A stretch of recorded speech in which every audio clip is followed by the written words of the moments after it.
Acá el tema es, bueno, turismo versus aglomeraciones, versus lo que son operativos policiales, porque una cosa va de la mano de la otra, ¿no? Por un lado queremos que haya más gente en los balnearios, pero por otro lado se nos presenta el problema de cómo enfrentar todas estas situaciones complicadas con aglomeraciones y no cumplimiento de las restricciones y las distancias adecuadas. Tenemos entonces cifras, Maggie, para compartir de cómo se ha venido desarrollando esta primera quincena de turismo, digo, como era previsible, muy complicada. Sí, un turismo que es un día a día y que es un fin de semana, ¿no? Han dicho eso, que se destaca, bueno, el turismo de fin de semana, donde la familia capaz que va migrando de un balneario a otro, que no se está dando tanto de los 15 días y, bueno, ni un mes de vacaciones y que de alguna forma los operadores turísticos están con todas las antenas en alerta para, bueno, hacer los números y ver cómo también será su desarrollo en este año. Así que el monitor de la Cámara de Turismo que relevó del 1 al 10 de enero indica que, por ejemplo, en el movimiento en Tres Cruces, en la terminal de Tres Cruces, fue un 25% menos a el mismo periodo de tiempo del año pasado. En Maldonado, que decíamos más temprano, ¿no? Aparentemente es el departamento o el destino turístico más complicado, por lo menos Punta del Este.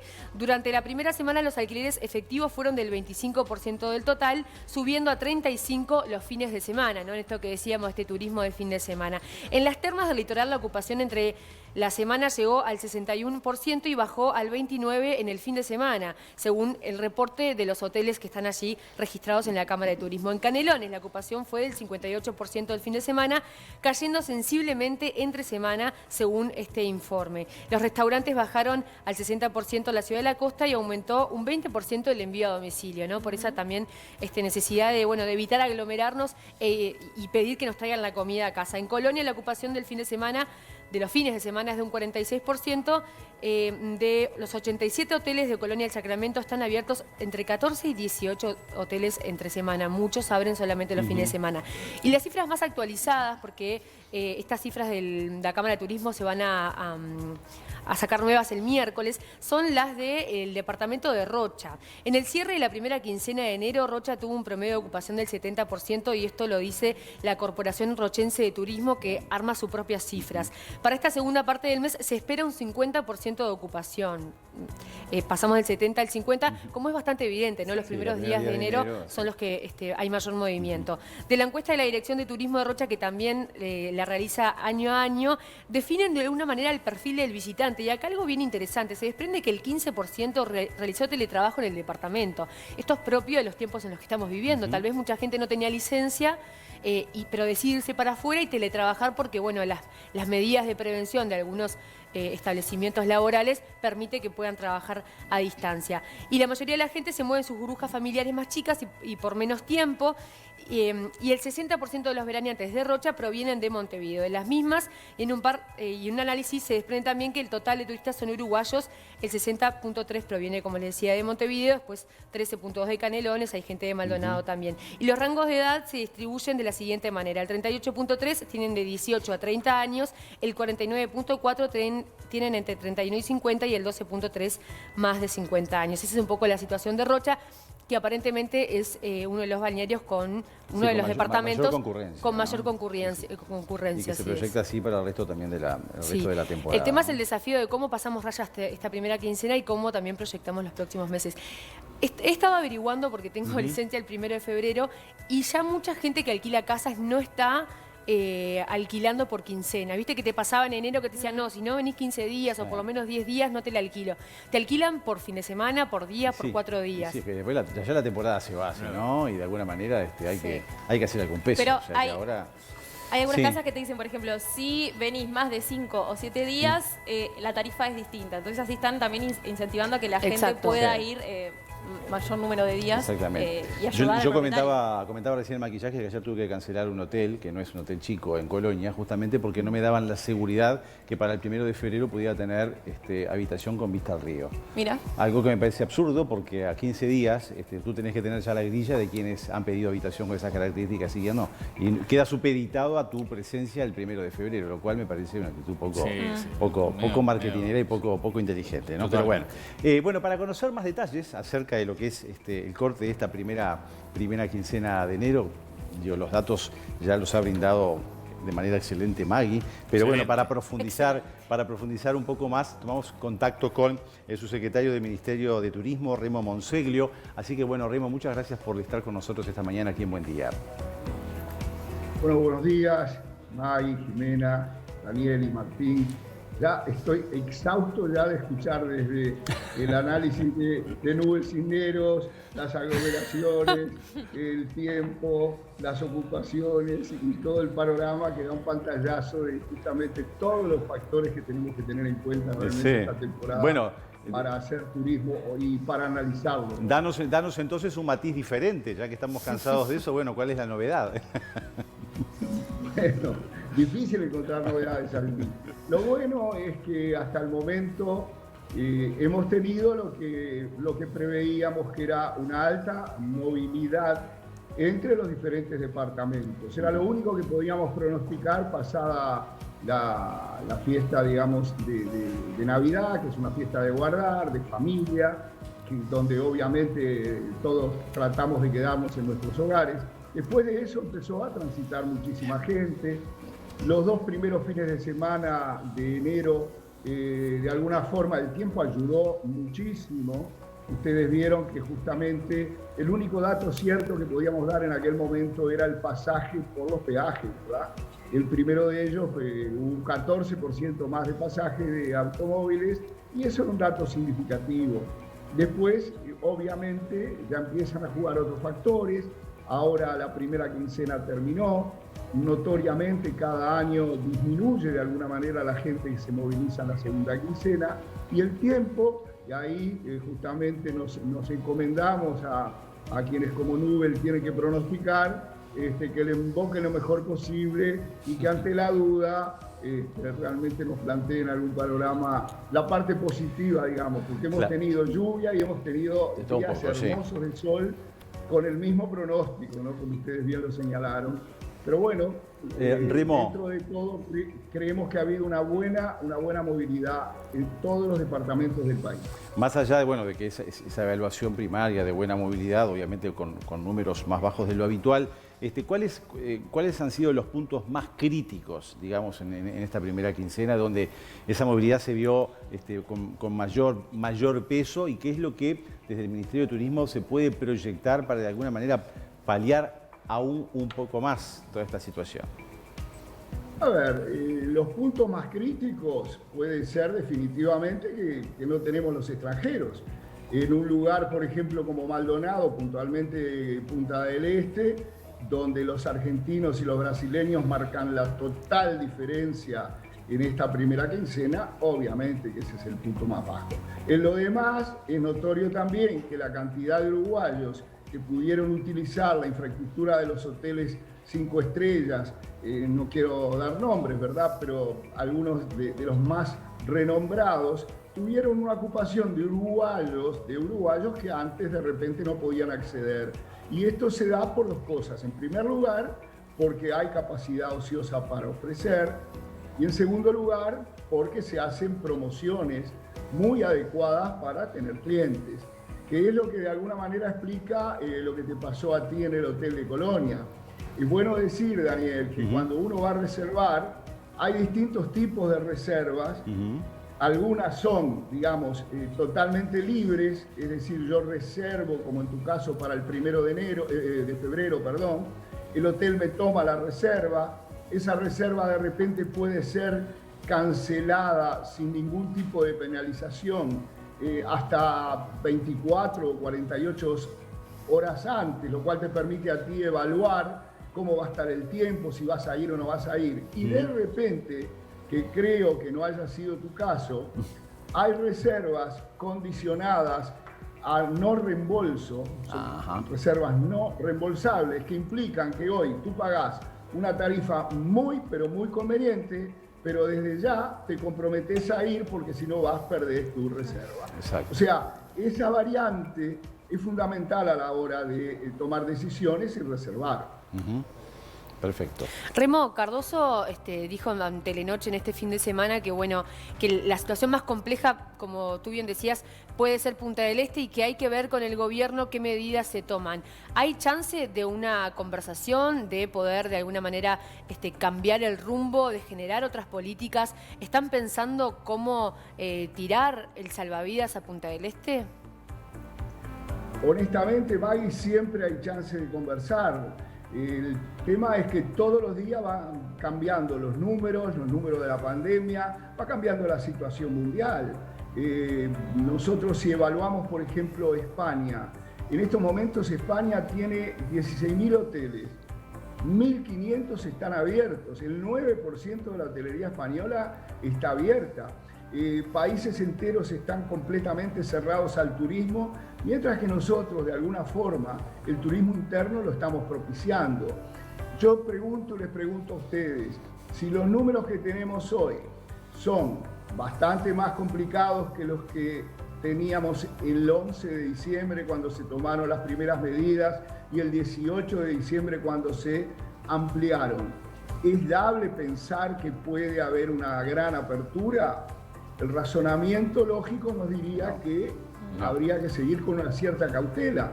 Pero ¿qué pasa? Eso no lo decidimos desde la cartera de turismo.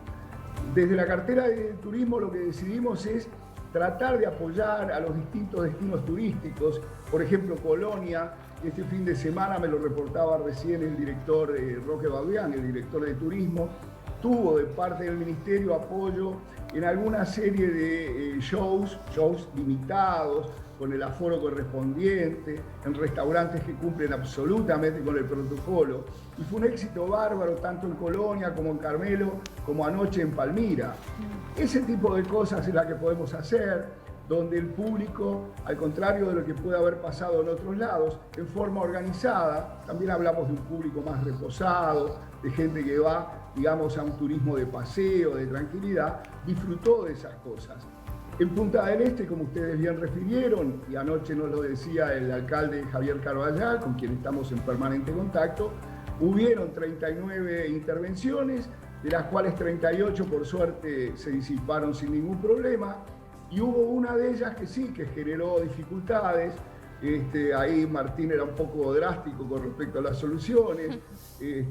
Podemos estar de acuerdo en algún caso porque hay gente que se excede, a veces por consumo de alcohol y a veces porque realmente las cabecitas de repente no funcionan todo lo mejor que deberían funcionar y se agrede a gente que está trabajando, que son trabajadores, ¿verdad? Pero bueno, digo, dentro de todo fue un caso que si hacemos memoria, años atrás, también eso se daba, hacia fin de año sobre todo, en las madrugadas allí en la Playa Mansa, sobre la Rambla, es donde se congrega una gran cantidad de juventud y a veces alguno se sale un poco de tono. Pero felizmente creo que no han habido cosas de gran gravedad y eso también para nosotros es importante. Remo, ahora que estamos viendo imágenes de Punta del Este en la noche, ¿cómo se ha evaluado esta semana en la que se retomó el horario hasta las 2 de la mañana de los bares, de los restaurantes? Bueno, no solo en Punta del Este, sino también en otras zonas del país. ¿Cómo se ha evaluado y ha sido una ayuda realmente para este sector? Yo creo que sí. Primero, ha sido un alivio de alguna manera para gente de la gastronomía que ya venía, obviamente, con muchas dificultades y que las 12 de la noche le limitaba muchísimo su accionar. Sin duda alguna, eso además, desde mi punto de vista, muy humildemente digo, creo que ayuda a descomprimir, porque no tiene sentido que la gente que va a querer salir a cenar se estuviera agolpando, haciendo cola, amontonados para comer rápido y no disfrutar lo que siempre ha sido un clásico acá en el este, que son esas horas, un poco ya entrada la noche, en donde uno puede disfrutar de una buena comida, de la compañía también de los amigos y donde es un clásico de Punta del Este. ¿Montevideo debería ir por ese camino también, de volver a la extensión horaria? ¿Perdón? Montevideo debería volver a ese camino, ¿no? Que Carolina Cose mantuvo a las 12 de la noche el cierre de los restaurantes y de los bares. Como bien sabes, las intendencias son autónomas en ese aspecto y lo que se hizo fue dejar librado de parte de Presidencia, dejar librado a la decisión de cada departamento. Montevideo es un departamento que particularmente, que les voy a decir yo a ustedes que están informándolo permanentemente, estamos en una situación que podemos considerar más que difícil y tampoco yo puedo cuestionar y ni siquiera aconsejar que se amplíe en Montevideo. Así que hay que dejarlo un poco a la decisión de las autoridades y respetarlo, que es fundamental porque cada departamento tiene realidades diferentes. Y en referencia a Montevideo, turísticamente está muy complicado, muchos hoteles importantes han cerrado, sabemos que Montevideo se nutre de un turismo más bien empresarial y en este momento no está sucediendo. ¿Se piensa echar mano de alguna forma y también en esa línea consultarles si están trabajando con la Intendencia de Montevideo para generar algún tipo de ayuda al turismo aquí en la capital? May, alguna vez hemos hablado de esto. Cerrado definitivamente han sido pocos, si bien han sido hoteles emblemáticos y muy importantes y que obviamente nos da mucha pena, pero en general los hoteles, hay hoteles que están cerrados desde el 13 de marzo y están cerrados porque han decidido también no abrir, no arriesgar, porque tienen todos los gastos pagos con respecto a que tienen todo el personal en seguro de desempleo, no pagan la carga horaria la carga fija, de OCE, no pagan la potencia contratada de UTE y muchos estiman que obviamente es mucho más arriesgado abrir que estar cerrados. Por lo tanto, sí, definitivamente pensamos seguir en esa línea hasta donde sea razonable pensar y Montevideo, lógicamente, que ha sido el lugar que menos turismo ha recibido porque el 90% del turismo de Montevideo venía del exterior y notoriamente las fronteras están cerradas. Así que ahí la esperanza para Montevideo es primero seguir apoyando a toda la hotelería como nunca antes se había hecho, porque repito, a estas medidas que nombré puedo agregar muchas otras, ¿verdad? Y tratar de que se mantengan todas esas fuentes laborales para que cuando esta pandemia pase, esos hoteles puedan reabrir y el personal que hoy está en seguro de desempleo pueda volver a retomar sus tareas en la forma más normal posible. Remo, al comienzo decíamos que cuando se prolongaron las medidas hasta fin de mes, desde Presidencia se había comentado que se iba a hacer un corte evaluatorio a mitad del tiempo, ¿no? A los 10 días, y ya estamos en fecha. Se ha pedido a cada ministerio, en este caso el Ministerio de Turismo, una especie de balance o de resumen de esta primera quincena. ¿Y está previsto alguna reunión del Consejo de Ministros esta semana para hacer ese corte de evaluación? El ministro de Turismo, Germán Cardoso, te puedo asegurar que está en permanente contacto con Presidencia de la República. Hay un vínculo de ida y vuelta muy fluido. Además, el presidente no está ajeno a todas estas cosas y se informa permanentemente a través de cada uno de sus ministros. En el caso nuestro, trabajamos con la gente de comunicación, trabajamos con la gente de migraciones, porque no se olviden que todo este proceso continúa, todo este proceso implica una gran cantidad de trabajo burocrático. En lo que a mí respecta, estoy trabajando permanentemente, recién acabo de tener contacto con los directores de turismo de Tacuarembó, Marcelo Crespi, de Río Negro, la directora de turismo Silvia Borba. En Artigas, ustedes han referido lamentablemente un caso de un fallecimiento de alguien de Secoet.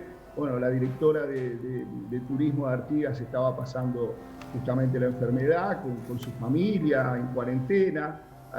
Y uno ve la transversalidad de este problema, ¿no? En todo el Uruguay. Y bueno, seguimos trabajando, buscando soluciones. Recién hablaba también con Dolores García Pintos, que es la Nobel directora de La Valleja, un departamento que tiene muchos lugares, como nosotros aconsejamos que se visiten ahora, lugares naturales, con mucha extensión, con mucho aire fresco y puro, con posibilidades de hacer paseos. Y bueno, ese es el trabajo que hacemos desde el Ministerio de Turismo. Increíblemente nos toca difundir el turismo, pero también llamar a la responsabilidad permanentemente. Así que vaya ambigüedad en la cual nos toca trabajar a nosotros. Sí, Remo, bueno, en medio de todo esto también la semana pasada hacías pública la denuncia de irregularidades vinculadas a la compra de una lancha por parte de la administración anterior. ¿En qué está esta investigación? ¿Pudiste comunicarte con la ex ministra Lilian Quechichán? A ver, quiero ser bien preciso en cuanto a esto. El Ministerio de Turismo tenía un equipo de 8 personas, técnicos contratados, que eran pagados con un préstamo del BID, que en el periodo que estuvieron trabajando fueron pagados $2 millones de honorarios y de viáticos, $2 millones. Esos técnicos, que no eran funcionarios del ministerio, repito, eran contratados con dinero que nos presta el BID y que hoy tenemos que devolverlos con intereses, tomaron determinadas decisiones que cuando nosotros asumimos empezamos algunas de ellas a revisarlas. Algunas de ellas obviamente bien tomadas y otras que nos hicieron despertar por lo menos alguna duda. Entre ellas algunas lanchas como esta de Paysandú, que la habíamos pagado con plata de todos los uruguayos. El ministerio había aportado $42.000, la Intendencia de Paysandú había aportado $8.000 más o menos costó $50.000, y que en 4 años no había funcionado, no había podido llevar un solo turista. Ahí el ministro Germán Cardoso me encomendó empezar a averiguar qué pasaba con esa lancha.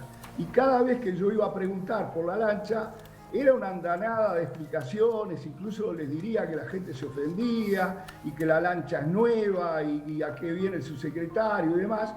Y así se fue pasando el tiempo hasta que esta semana pasada el director general de Secretaría, Ignacio Curvelo, detectó información que la lancha que se había comprado para Paysandú, mediante una licitación que decía claramente en 2 de sus párrafos, el primero y el quinto, que tenía que ser una lancha totalmente nueva, es decir, además decía totalmente nueva y sin uso, esa lancha había tenido por lo menos 2 dueños anteriores, había sido fabricada en el año 2005, en Argentina aparentemente, y para él, y nosotros lo acompañamos, eso configuraba de alguna forma un aspecto de algo inusual, por decirlo menos, y hasta delictivo, porque si yo te doy un dinero para que compres una lancha nueva y compras algo usado y fabricado en Argentina cuando tendría que haber sido fabricado acá,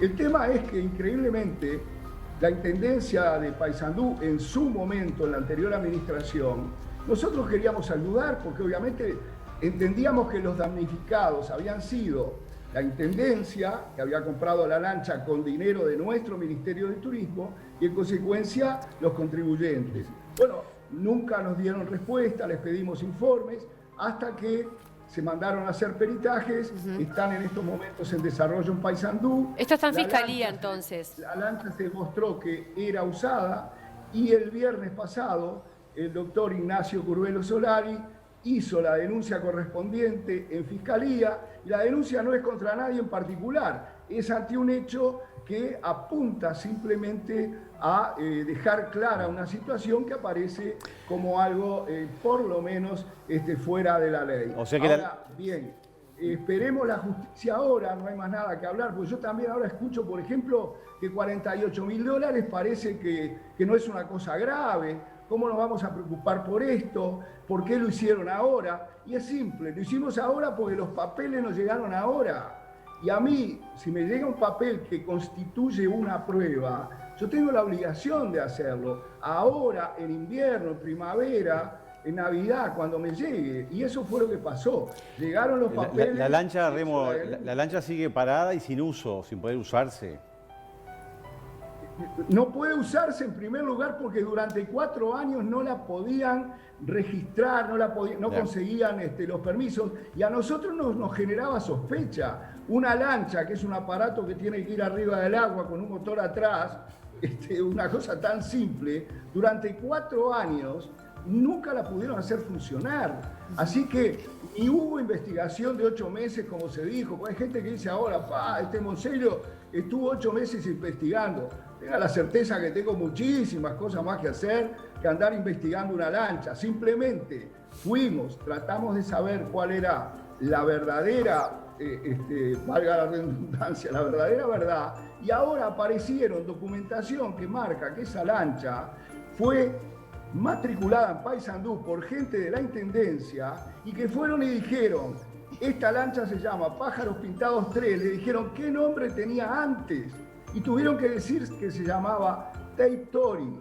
Y le dijeron, ¿y dónde fue fabricada? Tuvieron que poner en Argentina. Entonces nosotros lo que queremos saber es quién vendió esa lancha que tenía que ser nueva y vendió una usada. ¿Quién compró esa lancha usada que tenía que ser nueva? ¿Con la plata de quién?